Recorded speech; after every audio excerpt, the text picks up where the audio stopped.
Assalamualaikum warahmatullahi wabarakatuh. Selamat siang Miss Emmy dan teman-teman. Saya Naufal Tasrif Karabisina dan Adinda Putriantasari, Devi Mutiara, dan juga Muhammad Zaifa ingin mempresentasikan hasil esai kami, yaitu analisis utang luar negeri Indonesia pada saat pandemi COVID-19. Next.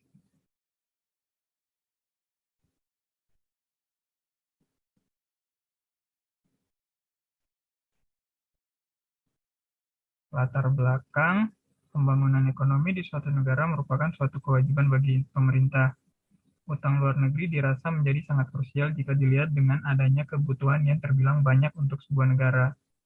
Pembahasan berangkat dari sudut pandang teori hubungan internasional seperti utang luar negeri dan kepentingan nasional atau national interest dengan berlandaskan keadaan utang luar negeri pada masa COVID dan pada era pemerintahan Bapak Joko Widodo. Next. Kerangka teori, ikhtisar, teori liberalisme hadir menemani konsep kepentingan nasional dalam utang luar negeri yang dilakukan sebuah negara. Menurut buku dari Jackson Sorensen, ketika negara menganut dan memahami sikap dari liberalisme, maka negara yang dikenal sebagai lembaga dengan memiliki aturan yang kuat. Nah, pendukungnya, kepentingan nasional dapat dilihat melalui dua perspektif, yakni konstruktivis dan realis.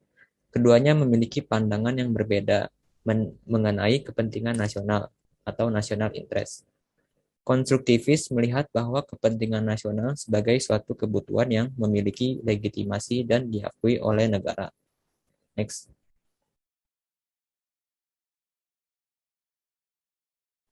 Baik, yang selanjutnya ada pembahasan. Saat ini kesehatan merupakan hal yang paling penting dan dalam menjamin kesehatan masyarakat perlu dilakukannya vaksinasi. Pemerintah Indonesia melakukan utang luar negeri pada beberapa pihak guna mendukung vaksinasi yang diinginkan. Vaksinasi ini menjadi solusi untuk pandemi karena dirasa dapat membentuk kekebalan tubuh dengan melalui perangsangan pembentukan antibodi di dalam diri. Diketahui Indonesia meminjam dan menarik uang luar negeri baru dari salah satu lembaga keuangan internasional sebanyak 13 triliun. Dana tersebut ditarik dari World Bank, tentunya menggunakan koridor dan aturan yang berlaku. Peminjaman yang dilakukan ini disetujui atas dasar persetujuan dan diketahui oleh banyak pihak. Salah satu pihak yang tergabung dalam mengkoordinir utang luar negeri yaitu sebut saja DPR. DPR juga ikut andil dalam melakukan koordinasi dan bersinergi bersama pemerintah untuk meningkatkan pembiayaan pemerintah. Uang yang dipinjam oleh Indonesia dan berhasil dicairkan yaitu sebanyak 500 juta dolar Amerika Serikat yang digunakan untuk memperkuat kembali keadaan kesehatan nasional Indonesia. Next slide.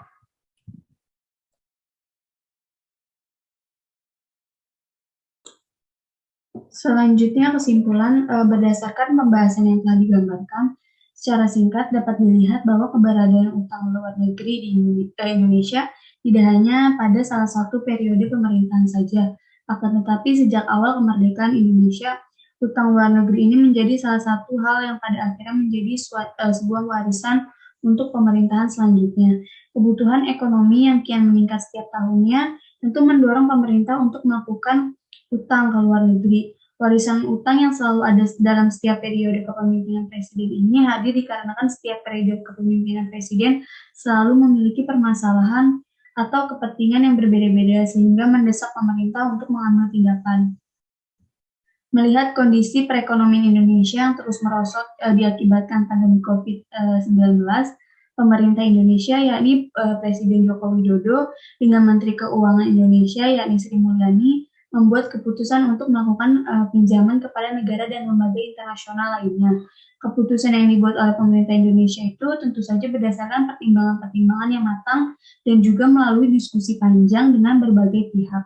Melalui banyaknya pinjaman-pinjaman atau utang luar negeri yang dimiliki Indonesia sejak awal kemerdekaan hingga era kepemimpinan Presiden Joko Widodo, menurut kami Indonesia perlu mengembangkan sistem atau melakukan monitoring dalam melakukan utang luar negeri, yaitu dengan cara membatasi pinjaman setiap melakukan sebuah program atau inisiasi baru, karena utang luar negeri dirasa kian melonjak tajam.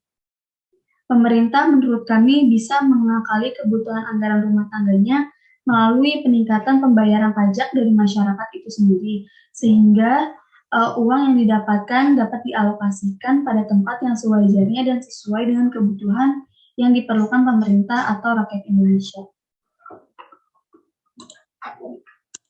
Ya, berikut merupakan referensi yang kami gunakan dalam membuat presentasi. Sekian presentasi dari kami. Terima kasih.